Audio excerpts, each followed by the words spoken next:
All right, welcome everybody to our California State University Monterey Bay ED 615, which is Teaching History Social Science in the K-8 classroom. And today we've got some great panel members who are going to talk about race, privilege, gender, and sexual orientation in the K-8 history classroom. So happy to have Aisha, Blanca, Glenn, and Tyler here. And I'm going to stop sharing my screen and spotlight those speakers so we can watch them and talk with them. And so I'm just going to start with the first question, which is really for you all to share a little bit about your background, your identity, a little bit about your work and what you do.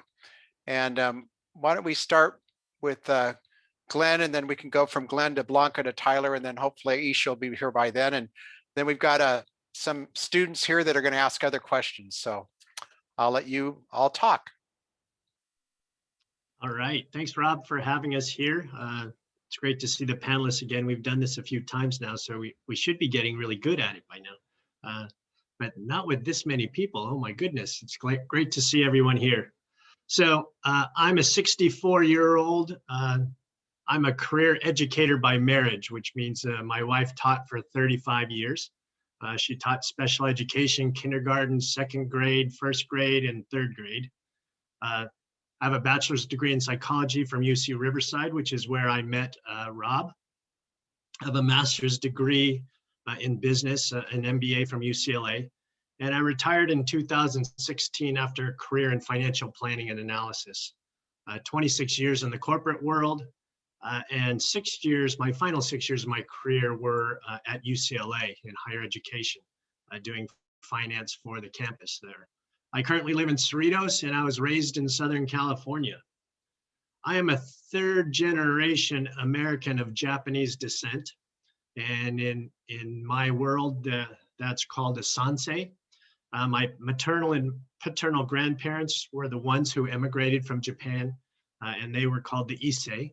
My parents, the Nisei, were born in Los Angeles and were forced to leave during World War II under Presidential Executive Order 9066.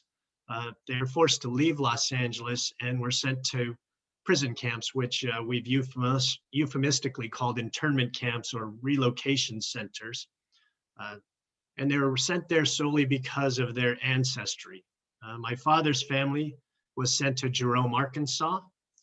They were living in Hollywood, California. My mother's family was sent to Heart Mountain, Wyoming, and they lived in Los Angeles in the Echo Park area. My parents and their siblings were all American citizens by birth. My father was 19 at the time, and my mother was 17 at the time they were sent off to camps. They were not married at the time. So during World War II, 110,000 people of Japanese ancestry were sent to internment camps. Over 60% of them were US citizens. My grandparents were not citizens at the time. They were restricted from becoming citizens or even owning property during that period. They later all four of them became naturalized citizens. My mother graduated from high school while at Heart Mountain internment camp. She was the valedictorian of her high school class. My father served in the US Army during World War II at the same time that his family was in internment camps. He told us a few stories that when he would come home on leave, that he would visit his family who were all behind barbed wire and had armed guards surrounding the camp. He was an officer in the Military Intelligence Service under General MacArthur. And in the post-war era, he served as an interpreter for the post-World War II war crimes trials. Rob asked me to share a little bit with you my experience that I had when visiting the internment camp where my mother and her family were sent during World War II. About a year and a half ago, on a trip across the country with my wife and my younger son who was relocating to Maryland, we visited the site at Heart Mountain, Wyoming. At my son's request, he wanted to make that part of our trip across America. There's now a really very nice visitor center there on site. And as I entered the visitor center, the docent asked me if anyone in my family had been at the Heart Mountain Center. I told her that my mother's family had been there. And as I toured the center, I found a picture of the Heart Mountain Photography Club. Much to my surprise, it was a very large picture, probably 3 feet by 5 feet. And in the very front row kneeling was my grandfather, who was part of the photography club. I was completely shocked to see his face there. He was an avid photographer, and we still have a number of his photographs hanging up in our home. It was interesting that a woman who was touring the museum at the time was surprised to learn that I actually knew someone who had been incarcerated in the internment camps. I guess it feels like such a long time ago that you wouldn't think that someone would still be alive who would know someone who had been in the internment camps. But I assured her that my grandfather was alive and well, and I knew him well, and he used to come to our house frequently. So while we were touring the visitor center, the docent pulled some of the government records of my mother's family, which included when they arrived at the camp, the specific multifamily barrack where they lived. They were put into barracks where they had to share with other families, oftentimes separated only by a sheet hanging from the rafters. Their government assigned numbers, when they arrived at the camp, when they departed the camp, and where they went when they departed the camp. She also gave me an aerial picture map of the area that showed where the barracks would have been located, superimposed on the aerial map of the area. I was able to drive out to that location, and I must say it was quite a moving experience for me to stand on the location of where my mother's family had lived in Heart Mountain, Wyoming, in the middle of January, imagining what it would have been like for her, a 17-year-old high school senior who had moved from Los Angeles, sent to Heart Mountain, Wyoming in the middle of January with only that which they could carry with them. It was quite a moving experience for me to actually be there and imagine what that would have felt like, being behind barbed wire with armed guards and guard towers overlooking your time, and being in a very strange place, completely different climate, having clothes that you would have in Southern California, and trying to survive in the cold of Wyoming in January. My parents really never talked about this experience very much, but I do remember my mother saying that these tar paper covered barracks, which were hastily put together during the war, had no insulation, and every day they would have to sweep out the barrack because the winds would blow the sand through the cracks of the barracks into their living quarters. And so they would have to, one of the things that my mother disliked the most was the fact that they had to share shower facilities and toilet facilities. There were none inside their own barracks. They would have to go outside and walk down the path to get to the common shower and toilet areas. So it's an important part of my family history, and I believe an important part of American history that growing up and through my schooling, which was many, many years ago, was never spoken about. So with that, I'll turn it over to Blanca. Wow. Thank you, Glenn. You know, like you said, we've done this a couple of times, but every time I think just hearing you be so descriptive and sharing those feelings and emotions of your family and how difficult that may have been, I just thank you for sharing that piece of your family story with us. So my name is Blanca Baltasar Sabah, and I identify as she, her, ella. I'm currently the Associate Superintendent of Instructional Services for the Salinas Union High School District. And I've been in this position for 5 years.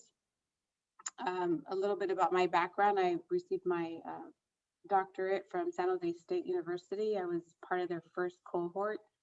And I received my master's from San Jose State with master's in counseling with a PPS credential. Prior to that, I received my teaching credential in social science and a minor in mathematics. So I have a supplementary in math. And I also, I graduated from Sac State, my undergraduate, and I was a student at Cabrillo College when I started. So a little bit about my story is that I am an immigrant. I was born in Mexico and immigrated to this country when I was 3 years old. My family ended up in Watsonville because my grandfather was part of the Bracero program, and he worked in many different states. He worked in the railroads, and then he ended up working in agriculture, and he ended up kind of falling in love with this area. And during that time, everybody else was still living in Mexico, and he was just here as a single man. And little by little, he started bringing in his sons, and eventually my grandmother. And my mother is the 8th child of 9, so she's the youngest daughter. And when she got married and had me, my dad ended up coming with my grandfather one of those years, and my grandmother didn't want my mom to live the life that she had lived, being basically a single mother raising 9 children on her own while my grandfather was in the US for most of the time. And so my grandmother convinced my grandfather to bring my mom and me to join my dad. And at that time, you know, crossing the border must have been a little bit easier with birth certificates. And I ended up crossing the border with a birth certificate that didn't belong to me. And my name, I identified as Anna. And so when I began my early education here, I had completely a different identity. I obviously spoke only Spanish and had to learn English. I went through a silent period where I didn't speak because everybody spoke English and I didn't. And I think that was the beginning of me kind of having a dual identity, where at home everything was in Spanish, and then at school everything was in English. And I think that that kind of duality was definitely with me for a long time. My dad ended up working in the strawberry fields, and my mom worked in the canneries. And my dad died at a very young age of 41 years old. So my mom became a widow at the age of 40. And this was at a time when she had been displaced because was she was working at Watsonville Canning when there was a big strike in the mid 1980s. And that was a strike that was led by mostly women of color. And one of the longest strikes, I think, in local history for sure. It was like 18 months. And so during that time, I think I was introduced to social activism, which I didn't know at the time what that was. But I, you know, marched with Cesar Chavez and Jesse Jackson and stood on the picket line with my mom. And I was in middle school at the time, but I had no idea what I was doing. I would just chant whatever they were chanting. And, you know, as I reflect later on my life, like how important that time was for me. It was really the beginning of like this social consciousness and awareness of what we could do to fight for our rights and various different things that happened. But one story I wanted to share quickly is that because we were not here legally, we always feared la migra, right? Immigration. And I remember every time we went out, like we were always looking for the green vans that everybody would kind of have this code. If you saw them around the neighborhood, everybody would inform everybody so you wouldn't go out. Well, one time my dad got caught and we ended up in a deportation hearing where I ended up being the interpreter for my family because our lawyer was not bilingual. And the judge had empathy and did not deport us, and rather asked our lawyer to help us gain legal citizenship or residency at that time. But it didn't happen for several more years until the amnesty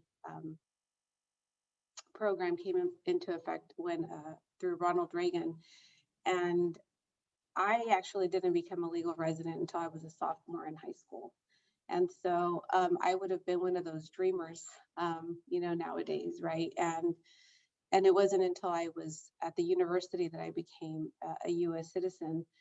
And so there's much to be said about duality in my life growing up, and the different challenges that come with that. And just similar to Glenn, I didn't hear anything about the Bracero program. I didn't, even to this day, don't hear about the strike in Watsonville.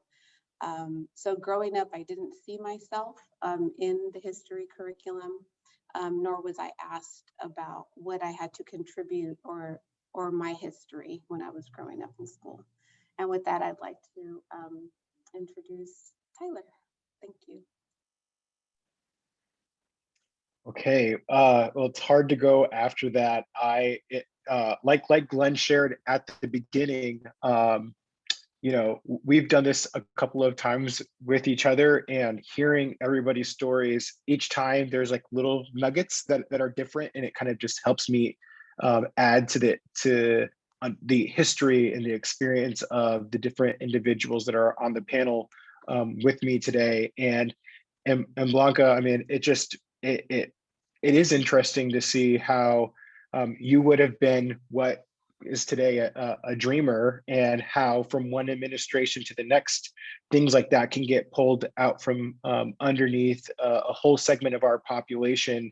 And I mean, let's call it what it is. It's racism because of and xenophobic. I mean, depending on where somebody's coming from, their country of origin, but oftentimes, right, that initial judgment is based off of what they look like, and so that's racism, and it's unfortunate. But I appreciate your story so much, so I'll try to do my story justice. My name is Tyler Williamson.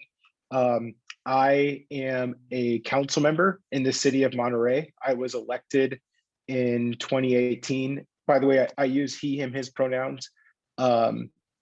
My day job, being on city council, is on paper a part-time job, but my full-time job is I work at the Naval Postgraduate School in Monterey. I am a human resource specialist. I just actually started a new role there in November, so just really busy in life in general. I moved to Monterey in 2010. I transferred colleges. I finished some colleges at MPC, some classes at MPC. Then I transferred to Cal State Monterey Bay and did the HCOM program. So I'm a HCOM grad from CSUMB with a concentration in pre-law.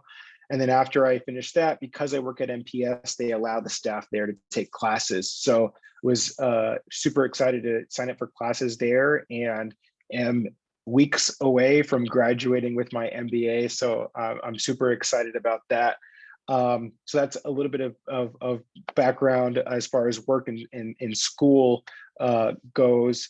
But I just kind of want to dive in and my intersection of my race and my sexuality go into, I think, a little bit of the story about what got me interested in getting involved in politics in the first place. So I just kind of want to share that story a little bit with you all. I had never been interested in politics. I barely watched the news and paid attention to anything that was going on in the world in 2008. And so if you all can think about what was going on in 2008, that might have sparked my interest in getting involved in politics. There was a Black man that showed up on my TV screen that looked like me, who was running for president of the United States. And so I got super excited. It kind of piqued my interest. And so I eventually signed up to be a volunteer on his campaign. I did a couple of phone banks. I signed up to be an intern with my congressman. I was living down in San Diego at the time, and I was going to community college. So I don't think it was just Obama, but I think because I was in college at the time too, I had a very inspirational professor. I was taking a critical thinking class, and we were talking about civil disobedience and the like, right? So this was all getting me to think in a way, just kind of think more globally. And so these experiences happened.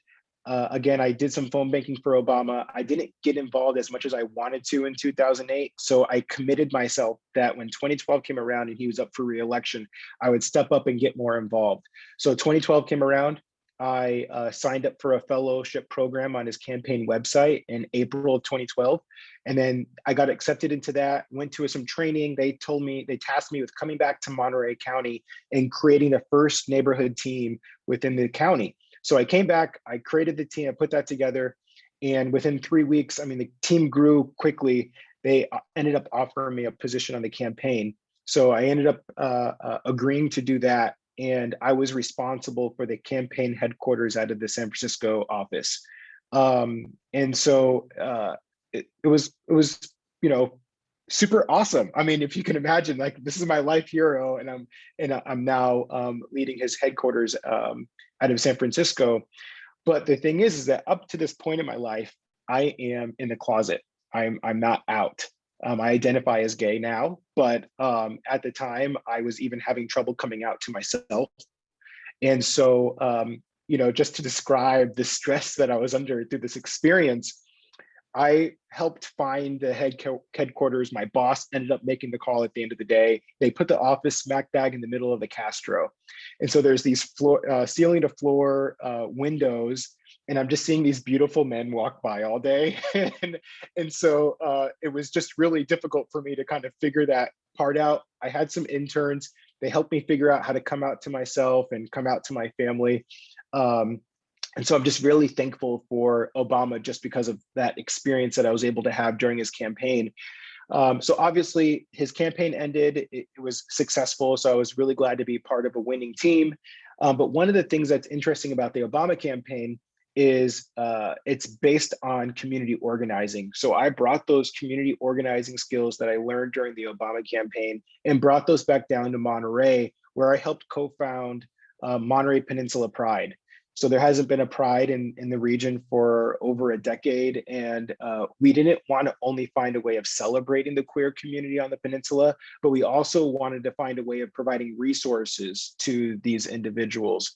And it's particularly interesting during these times that we're going through right now with COVID-19 and the shelter in place, because people that we know this, right? People that are disproportionately affected by issues generally in life are even more affected when we have these types of issues. So we think of spousal abuse, we think of COVID-19 rates are actually higher amongst the queer community. So there's a lot of issues and a lot of ways that we're trying to find to support and help the community. I just want to touch on the race piece real quick too, in that, as the only person that looks different on the Monterey City Council, right? So there's the city council in Monterey, there's 5 of us. One of them is the mayor, then there's 4 council members. All my colleagues on the council are straight old white men. And that just kind of, to say it in a short way, short, concise, right? But I'm the only person of color. I'm the first African-American to ever be elected to the city council.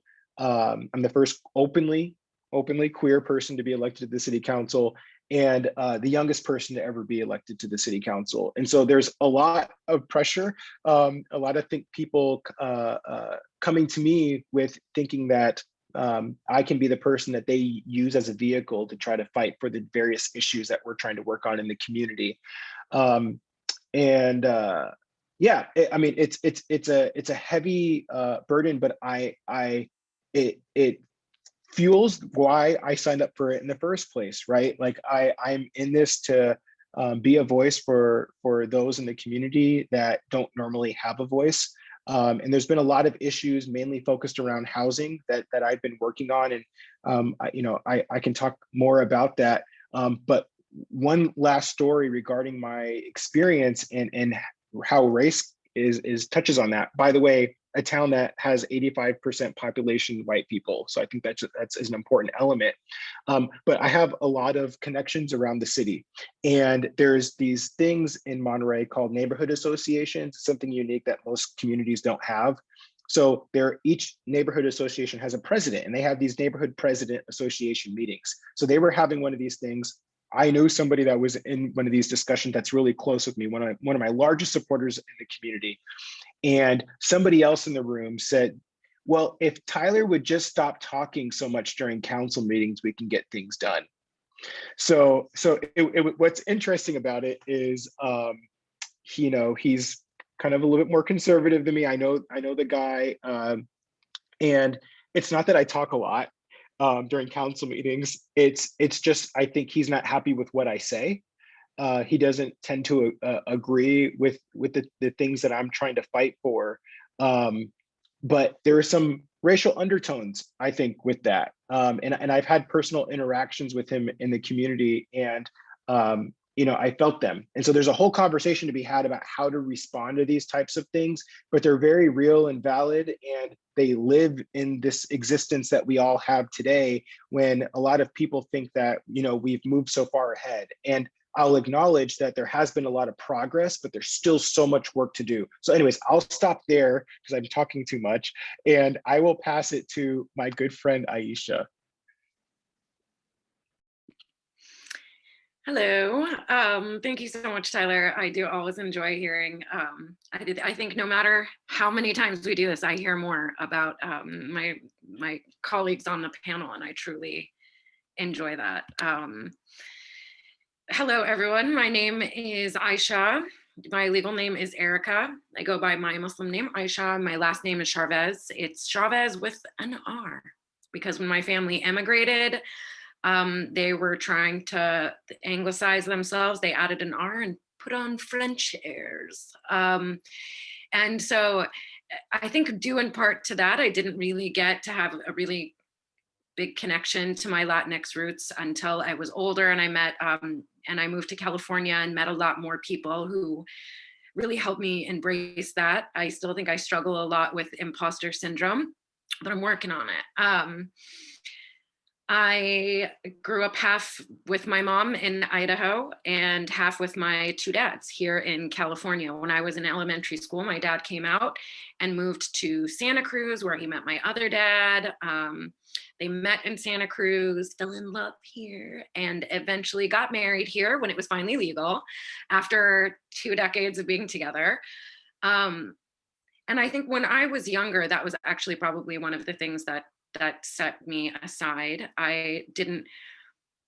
After my dad came out, he asked me to go to therapy when I was young, just to talk about my feelings about that. It was not really a time when people were very LGBTQ plus positive. And I remember sitting with the therapist who told me, oh, but there's 3 million other kids in America with a gay parent. And I thought, well, that's nice, but I don't know any of them. I don't see myself reflected on TV. I don't see my family when, your teacher tells you to describe your family or tell us what you did on spring vacation or summer vacation. Everyone would talk about their camping or going boating. And I was like, well, I went and hung out with a bunch of drag queens, and Chocolate Fantasy borrowed my bra. That was my experience at the time, because my two dads also lived above a gay bar in San Jose, which is long gone, but Greg's Ballroom was a lot of fun. And I learned a lot about myself at the time, and to just love myself where I am. And I think later when I found Islam and I found out that it really lined up with my personal beliefs, I think it really gave me the confidence to still wear my headscarf, even with public pressure, even if people didn't always love it. Growing up around the LGBTQ plus community taught me that I am still valid and beautiful and wonderful, however I am. Speaking of that, I am married to a very wonderful man. I'm in a heteronormative relationship, so that makes it very easy for me, as somebody who identifies as queer, to still advocate for the LGBTQ plus community, because either in my mosque as a member there, or I head a group called Out in Our Faith that helps faith leaders become open and affirming. And I think it's always been a little bit easier for the community to sort of take that push from me because of my very expected heteronormative relationship. The wonderful thing is that my spouse is, of course, very supportive.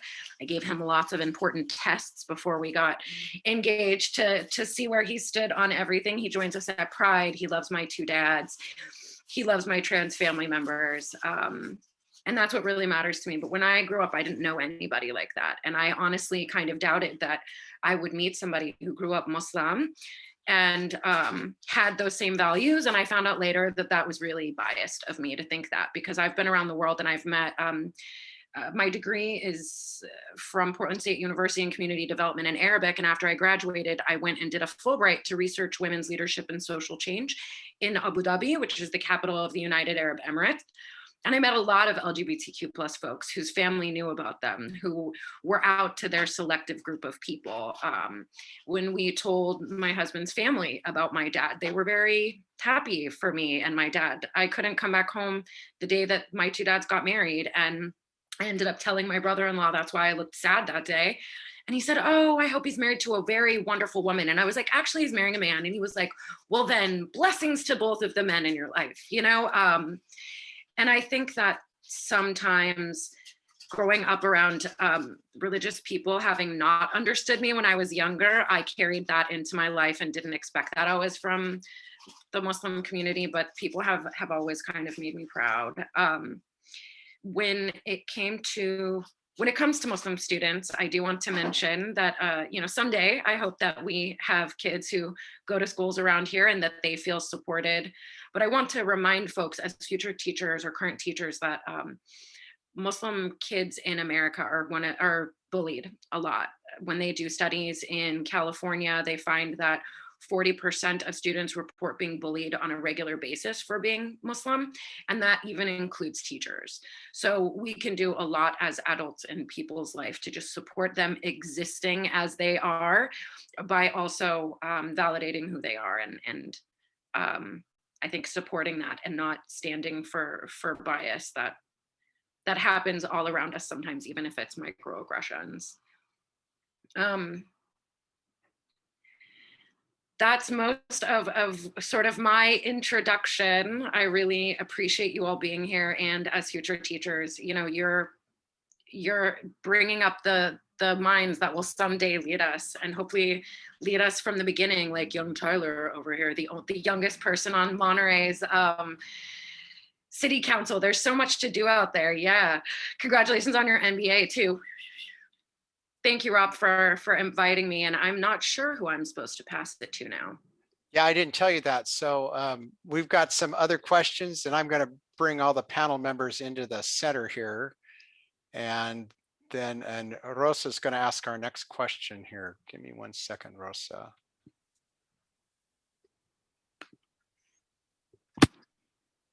All right, Rosa, you're on. Hi, good afternoon, evening now. Thank you all for sharing your experiences. I think we're all learning so much just from this, short segment and stuff. But so I think the question I wanted to ask, I think was answered by Blanca and Glenn. But please feel free to jump in, Glenn and Blanca, if you would like to add more to this question. But it's, how did you see yourself in the curriculum? Especially particularly in your history classes, like in elementary, middle, or high school, if at all. And then we can start with maybe Aisha.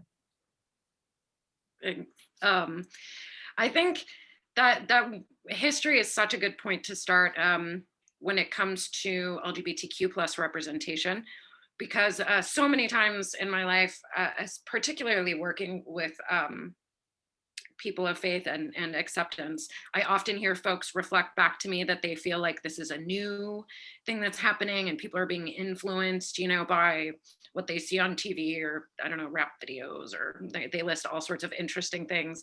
And when we look at history, we can see LGBTQ plus people all the time. Like, my number one thing I throw out is Greco-Roman history, but when we teach Greco-Roman history, we're not like, and they had very gay art, and sometimes I do think that mentioning that mentioning representation of people, either women in leadership or LGBTQ plus folks, goes a long ways, or saying things like the first openly gay fill in the blank, the first openly bisexual someone, because there were probably plenty of gay and bisexual people doing that job or leading someone that weren't open about it. And when I look at history now, I have a chance to look through so many more things, and I feel let down by all of the misinformation I think that I was taught about a lot of subjects. So it makes me proud to see teachers and parents supporting honesty in history, even how we word things. I think one of the most powerful thing I ever saw when I finally had my first Black teacher was that she said, she didn't say the word slaves, she said enslaved people. And she always stressed the fact that they didn't steal slaves, right? They stole doctors and teachers and lawyers and moms and parents. And just by that one point, I learned so much. And I think it's a shame that I had to wait until I had that teacher for someone, you know, to point that out to me. And I hope that I always do her justice and carry that on with me. But I learned, you know, to be brave and stick up for those things and make those points and try to be thoughtful with my words like she was. Other panel members want to jump in?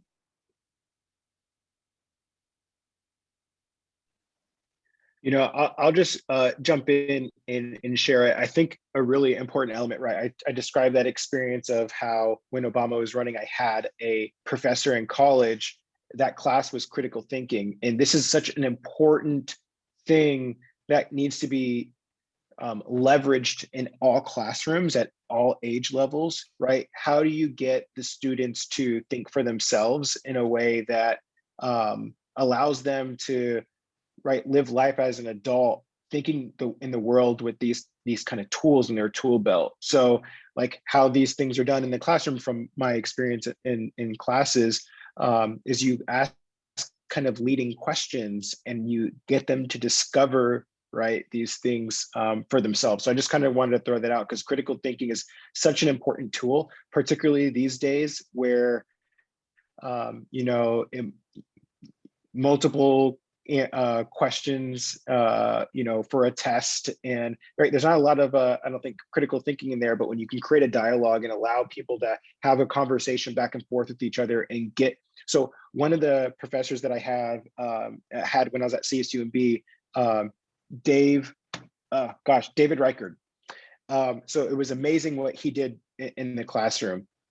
We would break up into groups of 4. We would have a reading for our homework. We would break up into groups of 4 in the classroom. We would discuss it amongst our small group, and then we would all get in a circle, including the professor, and we would have a stick that we passed around, like kind of like the talking stick, right? But we would pass it around, and the person that has the stick has the ability to choose who it goes to. So you can raise your hand, right? But there is like a rule that you try to find somebody that doesn't get to speak a lot, because the goal is to try to make sure that we got the voices of everybody. And I'm telling you, that was the best class I've ever taken in all grade levels ever, because I wasn't just learning from a lecturer. I was learning from every single person in my classroom about how they interpreted the reading. So yes, critical thinking. Any other thoughts from Blanca or Glenn? As I said, you know, growing up, when I took history, it was a long time ago. I wasn't sure if I was just simply not paying attention or not, but I don't believe that any of the Japanese American internment history was ever included in the curriculum then. And I know that it takes a long time for textbooks to get written and approved, so that and history books that I know I was using probably in high school are probably already 20 or 30 years old. So I think it's important for you as educators to look at recent history and to understand what has happened in our recent history, meaning, you know, 10, 20 years, and to share that with your class. I think had I as a child been told, hey, you know what, your job, Glenn, is to present to the class your family history, that I would have asked more questions of my parents, because if you talk to other people of Japanese descent and this whole part of the World War II internment camp history, you'll find amongst my generation that their parents did not talk about this. This was a shameful thing for them to have really been put in prison. And so they wanted to forget about it and just move on. And so the history that I've heard is it's probably happened in my late adulthood, where I actually heard some of these stories from my parents, and then sharing it with other friends whose parents had the same experience. We've kind of cobbled together some history. There's some people who put together oral histories about the whole Japanese American internment experience.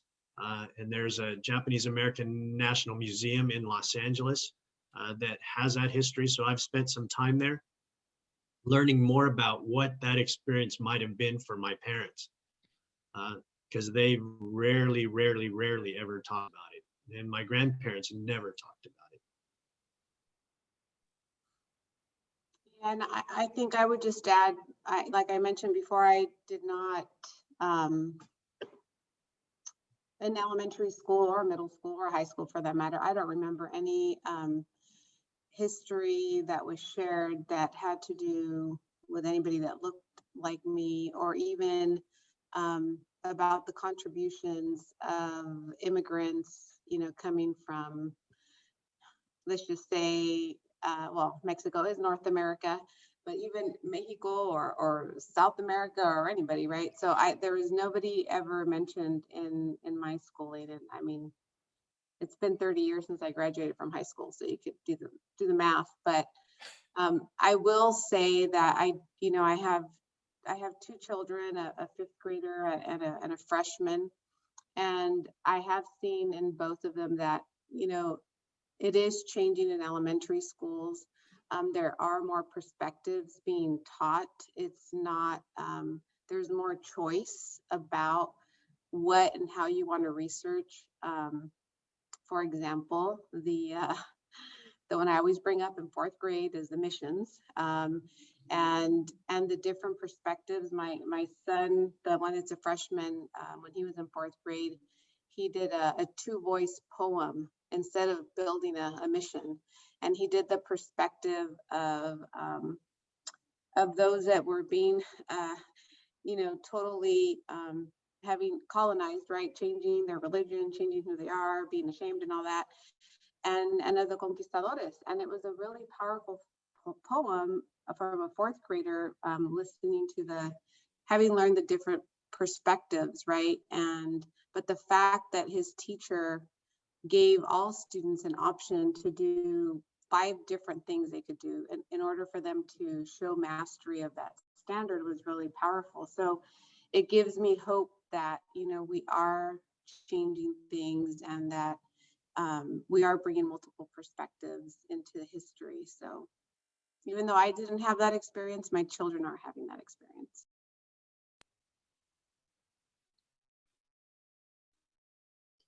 Rosa, any follow-up questions from you?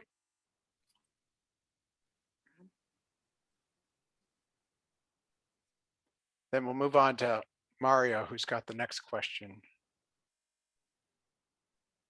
Oh no, what did I just do?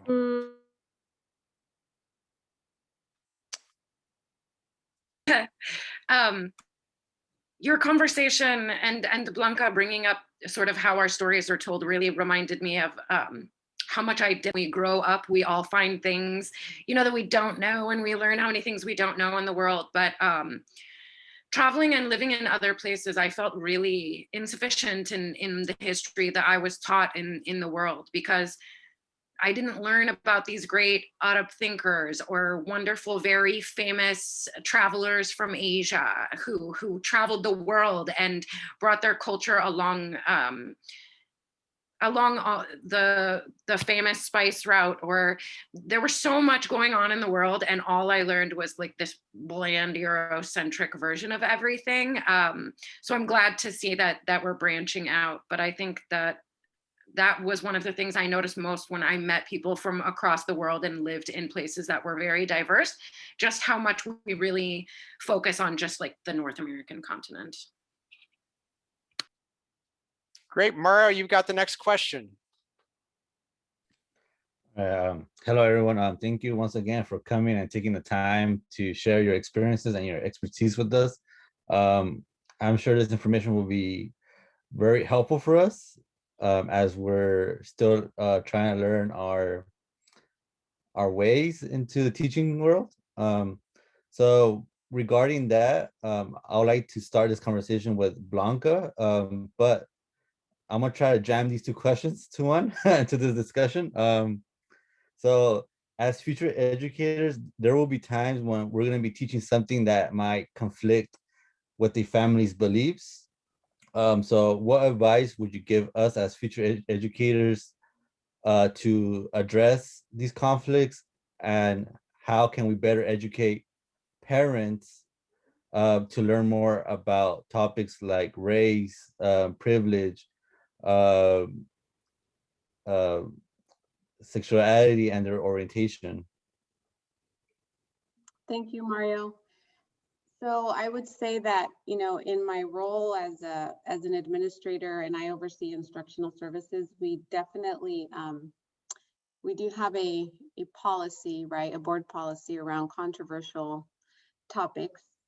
And so what I would say to you as you know, future teachers or current teachers is make sure you know what that policy says for the district that you work in, first of all. But I would say the more real response is that you have to build relationships with the families that you work with, and you have to be transparent about the process.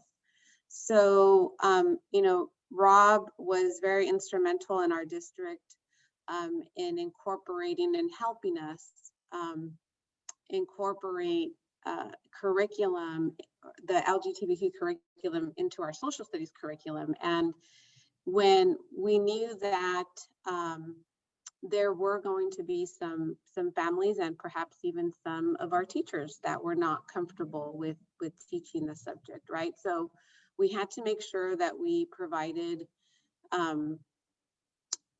what the law said about what it is that we're teaching.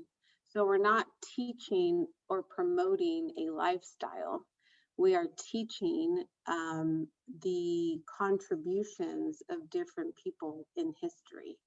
And so the way that we frame and message is really important, because words do matter. Like Aisha said, it's how do we frame the conversation with our parents as well, where this is, you know, many people have contributed to our history and our nation, and we value one of our pillars is, you know, we value equity and inclusivity, and one way to demonstrate that is to ensure that our curriculum is inclusive and diverse. And so once we kind of messaged around that theme, we also had a script and support for teachers. So if a parent would contact them upset about something, they knew to refer to their administrator. And we had provided training for administrators on how to have that conversation with parents. But if we do a good job of front loading and being honest about what it is that you're going to talk about, they can review the material, and they can have their own personal disagreements with the content, but the fact is that it's historically factual. And so we need to make sure that we remember that we're talking about facts here and not personal opinions, right? So we have to really clearly distinguish that.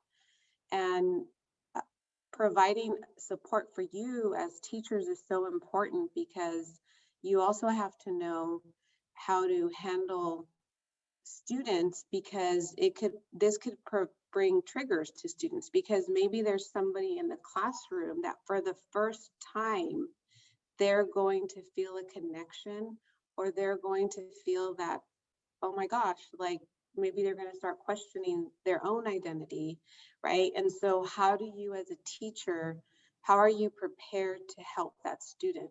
And how do you recognize that? So a lot of that is part of this professional learning that I would hope that you're going to get here, you know, at the university, and also with whatever district that you work in, because it's not just about teaching the history, but all of a sudden a student might say, oh my gosh, I feel like I'm being seen for the first time in a class, right? Because I identify with that particular categorization, right? And so that's a long response to your question, but there's so many parts to it, right? There's training, there's policy, and also for yourself, like be reflective of who you are as an individual, because your own personal experiences, we all have biases, right? And so own your bias, own it, and then you'll know how to move forward when you're presenting some of the historical facts that you're going to have to do, that you're going to have to present and teach to your students, because students will pick up on that bias if you don't do some self-reflection and practice how you're going to go about delivering that content. And I'll stop there, and I'll give an opportunity to one of my colleagues to answer.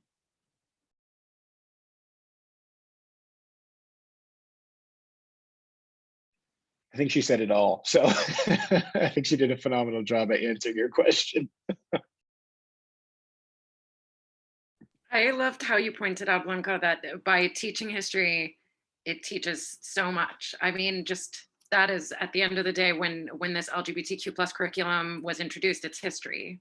And I think that teaching well-rounded history teaches us so much about the world. Like I said, I wished I'd seen well-rounded history about Muslims in the world. I wish some people who ask me outlandish questions, although open invitation to ask me any question, you can email me opinionatedhijabi@gmail.com. For any of you, there's no such thing as an outlandish question. I will answer it. But I think it really helps to have that well-rounded history. Like most people don't realize that when we think of Muslims, we think of Arabs, but like Arabs make up 20% of the world's Muslims.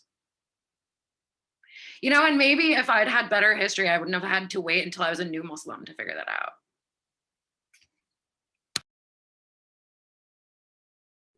All right, I don't have any follow-up questions. I think Blanca kind of hit it in the nail. All right, great. So we'll move on. Mamie's got the next question, so I'll move her in here so you can all see her.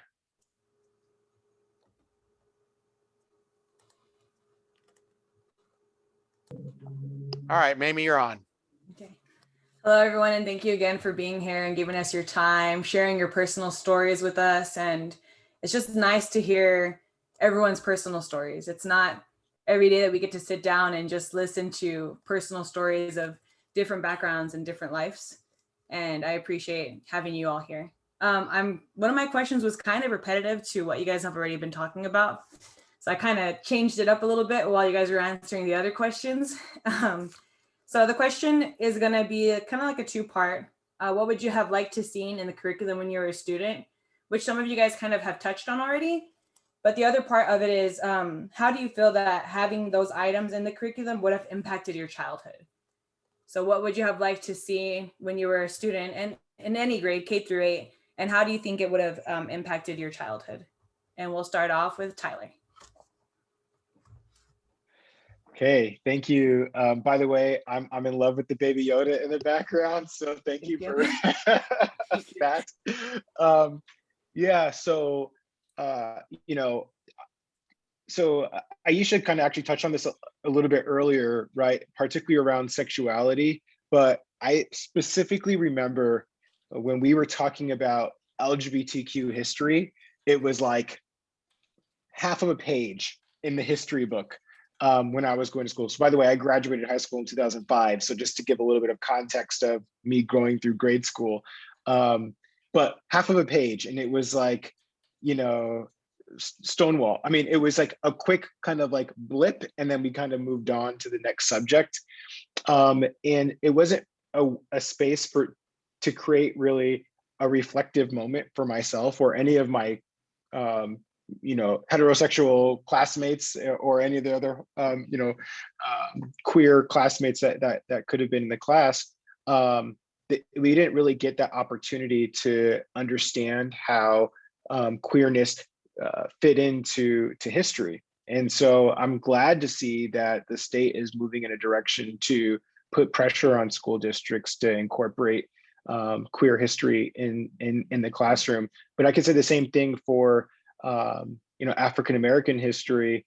Yeah, that was spoken about a lot more in the classroom, but I think there's a lot of space to celebrate those who have been successful or have done great work and amazing things within the world. So yeah, I think a lot more could have been done, particularly so, right? And I'll speak to the Black community. I think more work could be done to like incorporate that even into like the sciences and technologies, right? There have been successful Black people that are in the STEM fields. And so why aren't we celebrating that even within the sciences? And so when I think about how could that have potentially changed my life, that's a good question. I mean, I'm a pretty progressive person, and it's impacted the way that I'm involved with things. But the only thing I can think of is that I would be more passionate. I don't know if that's possible though. I'm a super empathetic person, so it's hard for me to extend that more. But perhaps because the discussion of bias came up earlier, and I just like everybody else, I have my own biases. And so I wonder if I learned that at a younger age, that I would have been able to be more self-reflective about my biases and how I handled or approached those things. So that's maybe one way.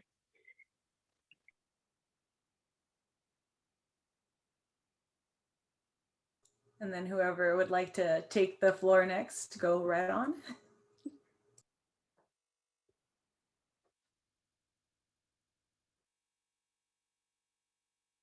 Well, I'll go next. I think growing up, as I mentioned before, the Japanese American experience during World War II was not part of any class that I ever took. It was kind of so to me, as I reflect back on it, especially now as an old guy, that it must not have been important. If it wasn't included in the class, then it probably wasn't important. And since my parents didn't talk about it much, and it's kind of like this black mark on American history that was never shared. I know that's that in our history books, there's certainly a bias that we want to make our American history look better than it is. And this was certainly a black mark, so I can understand why people wouldn't want to put it into the history books. But it really left me thinking back that, gee, as a child, I knew that my parents and my grandparents experienced this, but it wasn't important enough to be in the book, so it must not be important. So as a child, I guess my history wasn't important. So that's a pretty tough place to come from, to think about that, a very, very important part of my parents' and grandparents' history and life experience was not important to be included in classes. So it felt like, it feels now that it was devaluing their legitimacy during that time. Hey, Glenn, I'm curious about you talking a little bit about your sons and what you've talked about in your family and some of the things that have popped up in the last 5 years. My sons are 30 and 28 now, so I'm an old guy like your instructor here, like Professor Darrow. So we went to school together. So my wife is Caucasian. We've been married for 36 years now. Oh my goodness. And so my kids really, it's interesting because they don't look that Asian to me. They could, and my younger son has actually said, "Hey Dad, you know what? I can pass as white." But their focus in growing up is that I think they've learned more about the Japanese American side of their heritage than their Irish, French, Catholic side of their family, just because they spent more time with my family and the cousins that they have on this side. So they're and we've done a trip to Japan, and we've we've done things to museums. We've taken them to Manzanar so they can see that. So they've learned a lot about that history through that. But my younger son is very astute. He's very socially conscious, and he goes, "Hey, Dad, I don't have to bear a lot of that because I can pass as not Asian." So it's really, he's a super socially conscious, social justice focused young man. But he's very, very sensitive. He's the one who wanted us to go to the internment camp where my mother was, where his grandmother was, just to see what that experience was. I was not actually that interested in going until he said, "Let's go there." And I go, "Okay." And then it turned out to be really a really important part of my experience, to feel what it might have been like for my mother as a 17-year-old high school senior, to experience that horrible experience of being essentially thrown in prison.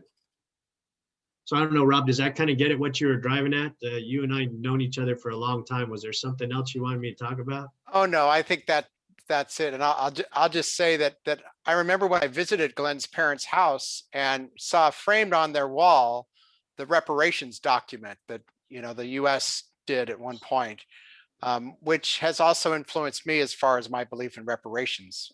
We didn't talk to them about it. And I did meet Glenn's grandfather, also the one he talked about. So, but we never talked about this in college. This is a conversation he and I've had in the last 5 years. So it's kind of interesting. We had other things on our mind in college. Yeah. We won't get into those, but Mamie, any follow-up from you? Can I just wanted to echo what Glenn said, that by not sharing, by not learning about some of the history, it did feel like we were not valued. Like we did not have a place in the classroom. And so I wanted to echo that, because I feel like when I was in elementary school, we could have definitely learned about the Bracero program. And I would have felt like I was part of this community, like I was, like that I mattered. And so I really wanted to echo what Glenn said with that.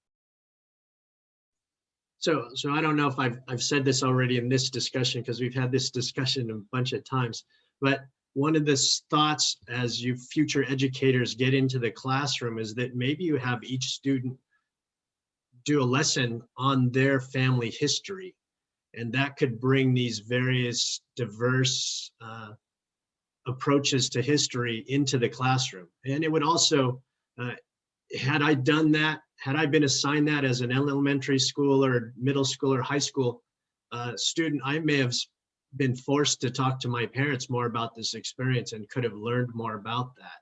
So, and as educators, I know, class time is really valuable, but I think having a student talk about their family history and sharing that with the class would be great in terms of sharing the history, but also giving the students a chance to do some public speaking, which I think is a skill that needs to be developed amongst our young people. Having been a Boy Scout leader, I saw the value of having scouts get in front of a big group and speak, and how that helped them in the future, helped them in their schoolwork, helped them in their future. And I've had a number of scouts come back and tell me that was really, really important, that we made them get in front of the troop and speak and do public speaking, because lots of times in the classroom, they don't have that. It's a unidirectional discussion, at least when I was in school. Teacher spoke, students listened. That it'd be a great experience for students to actually speak in the class and to prepare a lesson plan.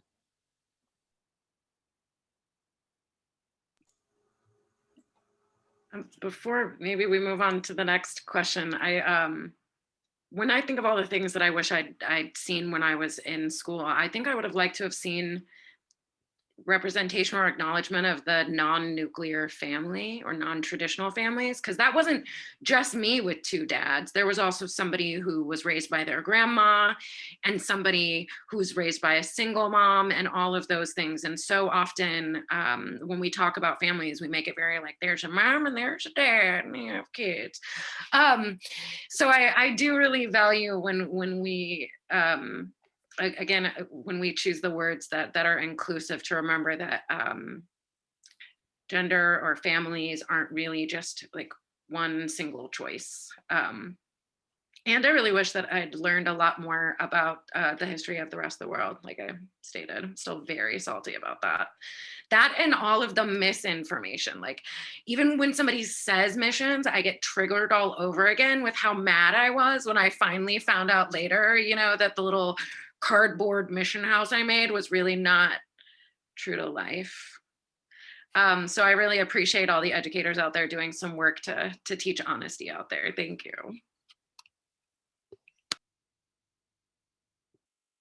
Anything You else, know, maybe? Oh, go ahead, Glenn. Sorry. No, this is Or Tyler. Tyler, I just, sorry. there's something about what Aisha was saying, that there's this conversation going on in the world right now, right? So we just heard about Dr. Seuss, right? And there's like clear feelings regarding that. And I think it's fair to say that maybe there's a step too far with cancel culture, right? But you know, we have to make sure that we're being sensitive to like people's needs and not trying to say that people are too soft, right? Like I think we have to be really careful not to cancel out how somebody wishes to be recognized or identified, right? So if somebody wants to be known as River, which somebody I work with in Pride is they want to be known as River, not she, not him, not their, River. Okay, I can call you River, right? Like how hard is it for me, right? Like what am I losing? How much energy am I actually going to be spending on being frustrated with having to figure out how to adjust my life a little bit to identify this person where they want to be identified, right? So I think that there's a conversation to be had here, and I'm really glad to see this healthy kind of debate conversation happening within society right now. And so kind of one last point here is when we are recognizing people in large groups, and I still make these mistakes all the time, but I'm trying to push myself in a space to be a little bit more recognizing that I might be making a statement of everybody in the room, but they don't identify as that, right? So I might say, hey, you guys, or ladies and gentlemen, right? Like these things we just might want to be mindful of. Say, hey, everybody, hi, folks, right? There's ways that we can do it that is still comfortable and that it's not awkward.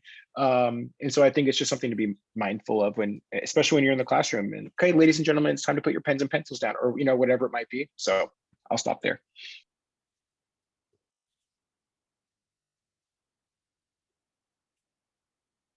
Any follow-up, maybe? Just one quick follow-up.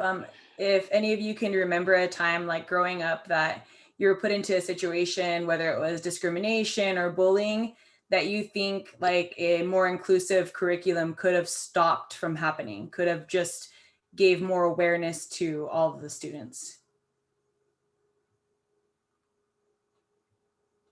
And if not, that's a good thing. But if you do have anything to share. Well, I would say,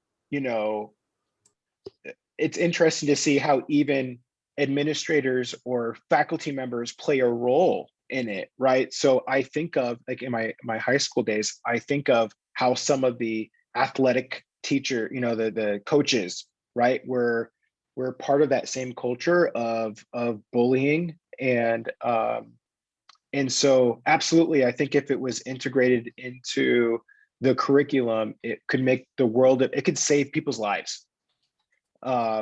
People are committing suicide, particularly within the queer community.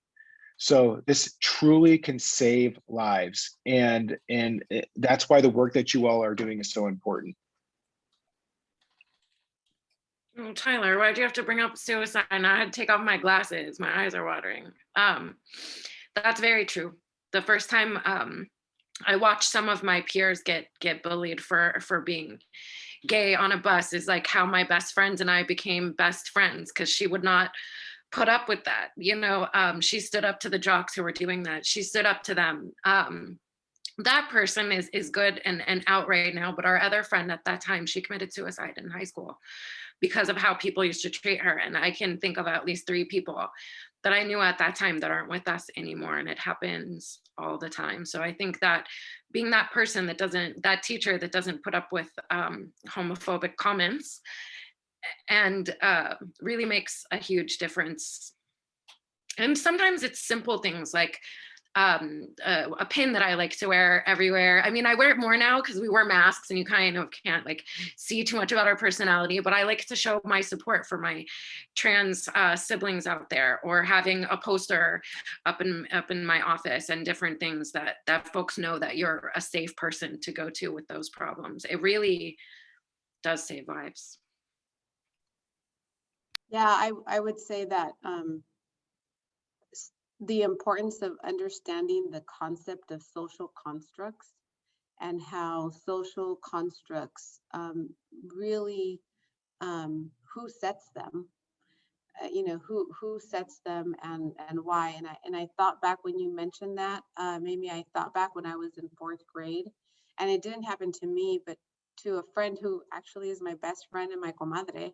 She had these glasses, really thick glasses, and this like retainer brace that had like this huge, like those huge wires that would go around. And I remember she came to school and the students were making fun of her, and she was like in the corner, and I felt really bad, like, oh my gosh, right? So I went to go talk to her. I was new at the school. This is like my 3rd school I went to. And I knew how it felt to be like, no, like not having any friends or like being the new person. And in her case, she had been in elementary school since kinder. But because she looked different, because of her new glasses and her retainers, people were making fun of her. And so it's not just about the color of your skin. It's not just, it could be your height, your weight, whatever, but it's really about going back to Aisha's point about the nuclear family and teaching other than the nuclear family. Similarly, right? Like disabilities, inabilities, like what words do we use? Or is it, fully abled? Or I just feel like we need to do a better job in general about normalizing things that are not normal, and really helping students at a young age look at social constructs, because that was not something that I learned about till I was in college. And then it was like my mind was blown. Oh, wait a minute, that's not how it needs to be all the time, right? Who's putting the rules on this? Who says that that's normal? So definitely super important, because I think, like Tyler said, it can save lives. It's touching on both. So what Aisha was saying is like it's a health and safety issue, right? So you're responsible for these kids while you have them in the classroom, and so I think it's important. And then the social construct thing, yeah. I mean, what we know is that it's usually the victor, right, that gets to share the story. But that means there's another side of the story that's not being shared, and I think it's important to make sure that we're shining light on all perspectives so we can hear it from the various points of view, and then we can better understand where the truth really lies. Great. We have another question from Myra here, so I'm going to give the mic to Myra here. Yeah, I have a question, and it kind of touches on a little bit of the topic that you guys are currently talking about. So I kind of phrased it with the intention to see how we can create a time and a space for students to explore their identities, but also how you're discussing that. I think some students do have, I don't want to say an easy time, but an easier time discovering themselves, their identities, right? Let's say, for example, the people on the city council with Tyler, right? The old white men, at some point they were little white boys, right? So they kind of maybe had an easier time identifying themselves than, for example, a lot of the stories that we're hearing today. And for my classroom, a lot of my students, they have challenges, and that most of them, I want to say 98, are Latinx, but because most of them kind of identify within the same community, it can also be challenging to create a space where they are open to small changes. Like, yeah, all of our students they all have very similar last names, like Ramirez, Gonzalez, Hernandez, but maybe they don't identify exactly how like they appear. And so my question kind of is, how can we have a space where students can find their identities, but also be more accepting of students who are maybe struggling with their identities or who have a different way of identifying than maybe they're accustomed to seeing.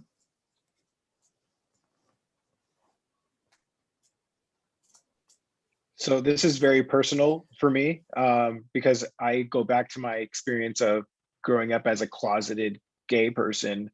And I mean, it affected me in at home, at school, any, you know, pretty much any social setting that I was in. And I think that kind of gets to your point that you're making in your question.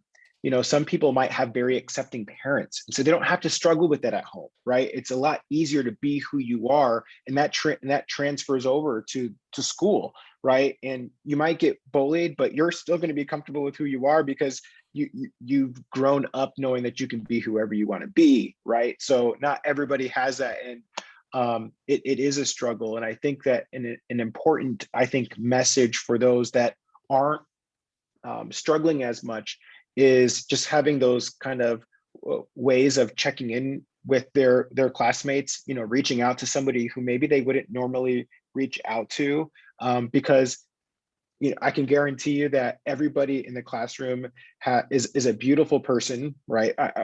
For the most part, are beautiful human beings that have a story and something unique about them that could be shared and learned from one another.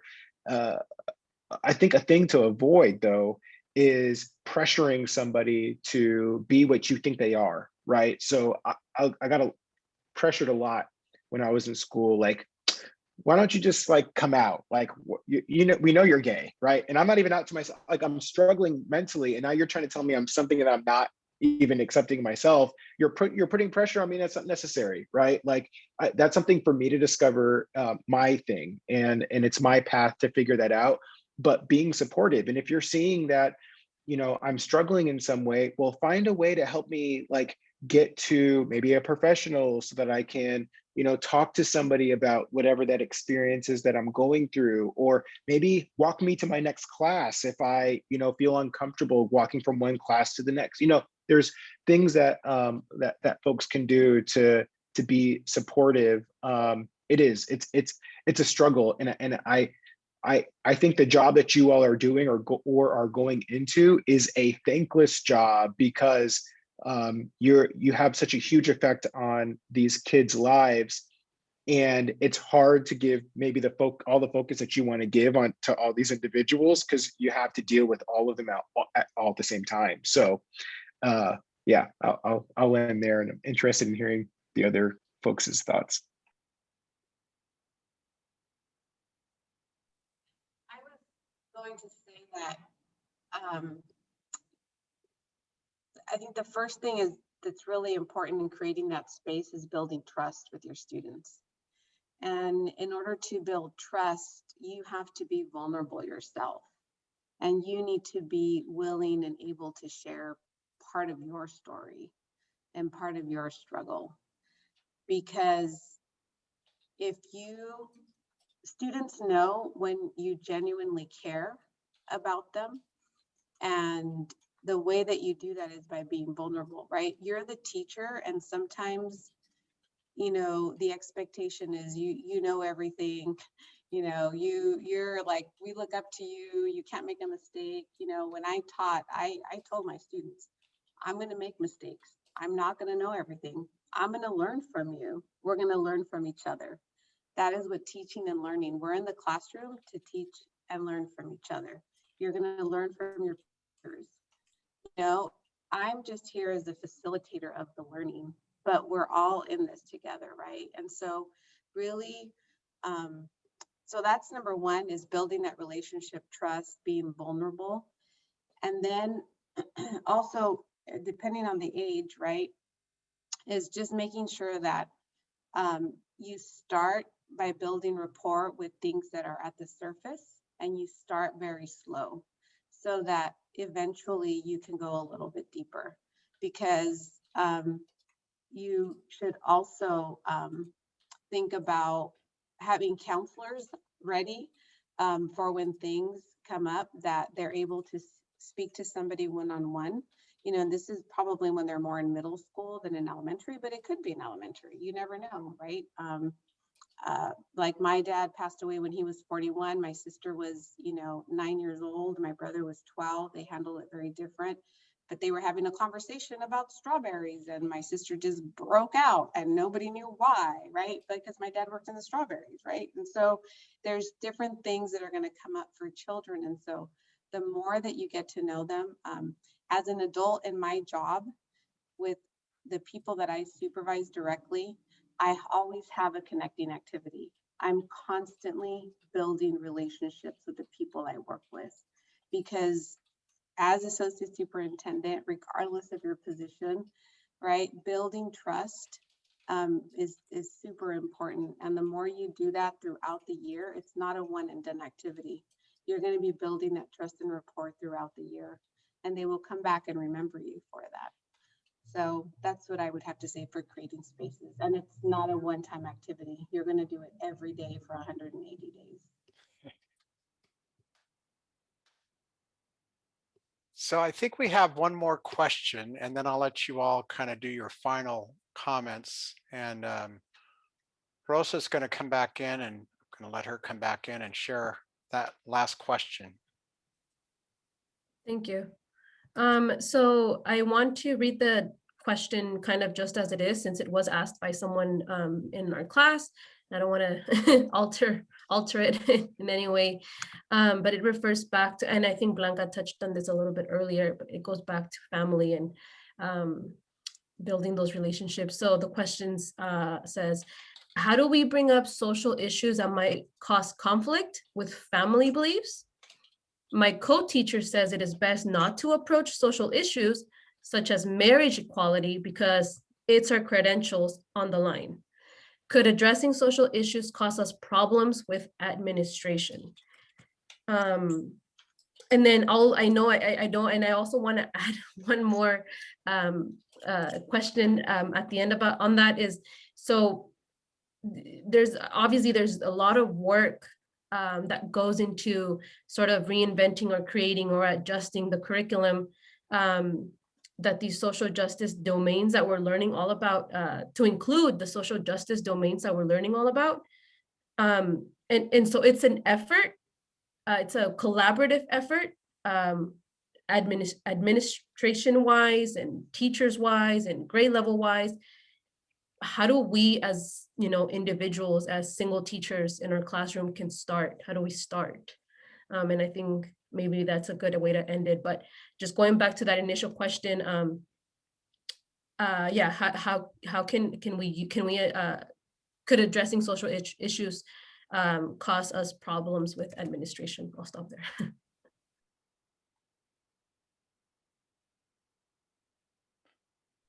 Well, as an administrator, I can just say, like, go back and look at your policy. But what I would say is that it's not going to cause you problems having the conversation about the topic, right? What will create problems is presenting it in such a way that your bias is out there for the students, right? And so there's a really so in history, for example, like I mentioned, right, it's historical facts, right? You're not going to say you agree or disagree with the historical fact. It is the fact, right? So I think it's when you start getting into debates with students and you start trying to impose your own belief system into the student's belief system, that's when you're going to run into trouble. As not an administrator, I encourage you as educators to be bold out there and to open it up to discussion, that students can have great discussions amongst themselves. And I think you as educators can facilitate that open discussion so that the different viewpoints come out. And I think as I reflect back on where my younger son, who is, I said, the social justice person in our family, has just inspired me to do, is to do the work, to do my homework to continue to learn, to continue to grow, because I know my attitudes towards all of these issues that are facing us today have changed. They've evolved over time. And that they've evolved because I've had discussions with other people about their views. And I think we've become so divisive in our country that we get in our camp and we stay in our camp and we don't listen to people from that have different perspectives with respect. And I think creating a classroom environment where there's respect in the classroom for different viewpoints. And I think you as educators are going to have a tough time when a view of a student might differ from your own, for you to remain calm and not get too excited about that. But I think we need to create those environments where we can have open discussions so that we can understand each other's perspective. And that's how we move forward in terms of these social issues. But I encourage each of you as educators to be bold, to create the environment, the nurturing environment where different viewpoints can be raised, and then you facilitate that discussion. And I think this can happen all the way from kindergarten up through being an old guy like me, because those are the environments where I learn. I learn from other people that I discuss things with. I learn things from my son who pushes me or encourages me to move beyond where I currently have, where I've been throughout my history.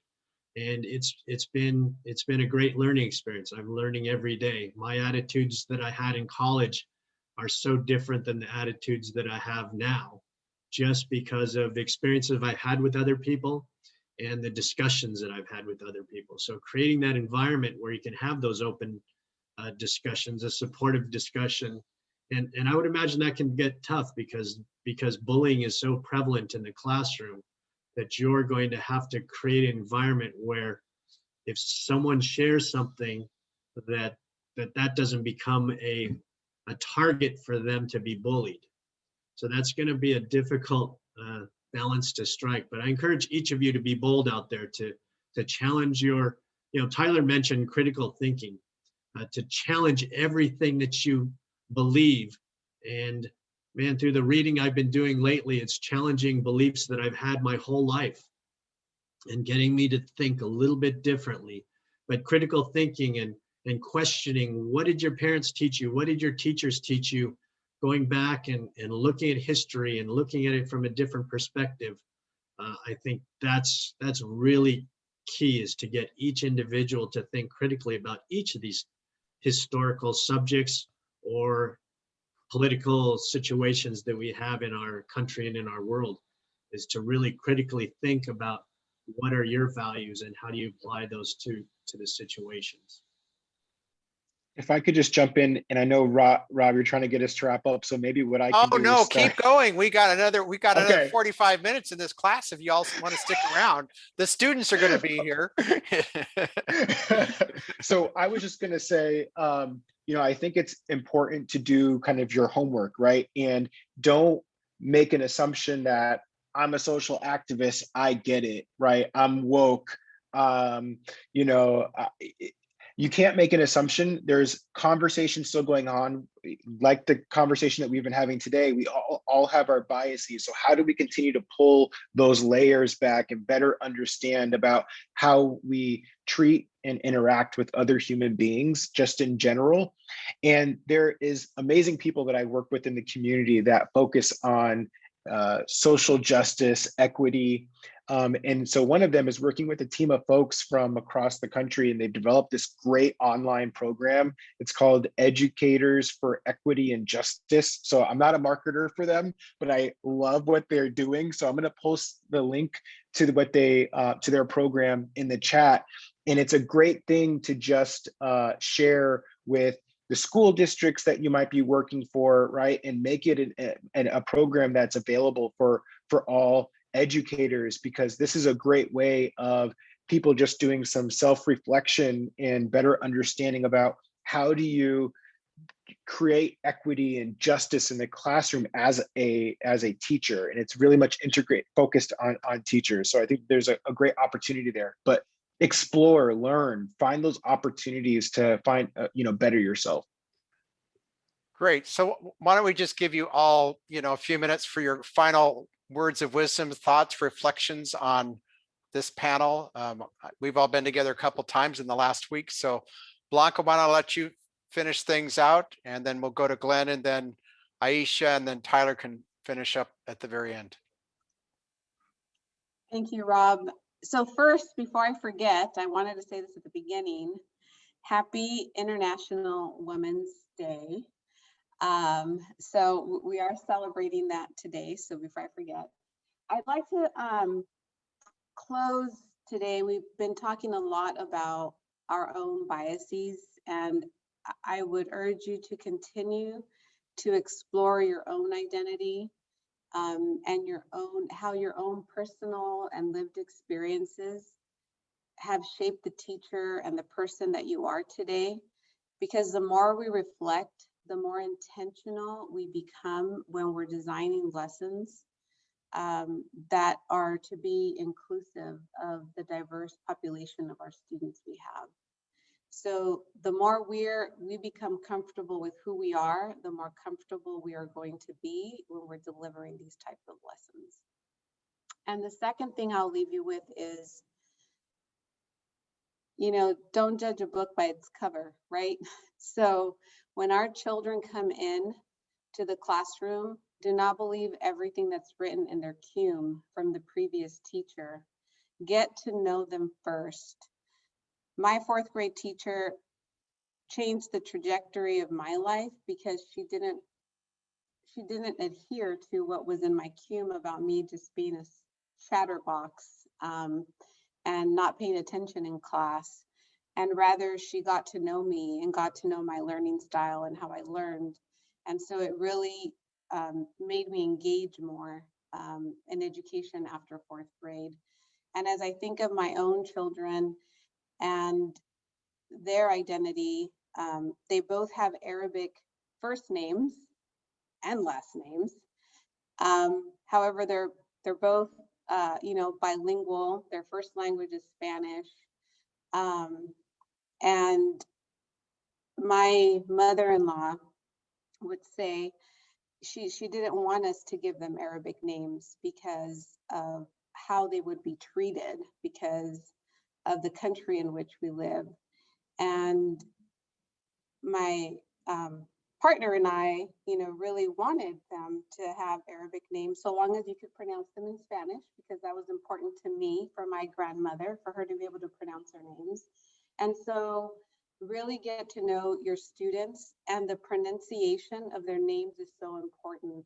So when you are calling roll for the first time, check in and make sure that you're saying their name properly, because my boys, they constantly get their names messed up, and they're even too shy to say anything. They don't want to correct their teachers. And so I would say, because that's their first identity, is their name. So if you don't give them that space with their name, you've already erased part of their identity. Thank you. Glenn?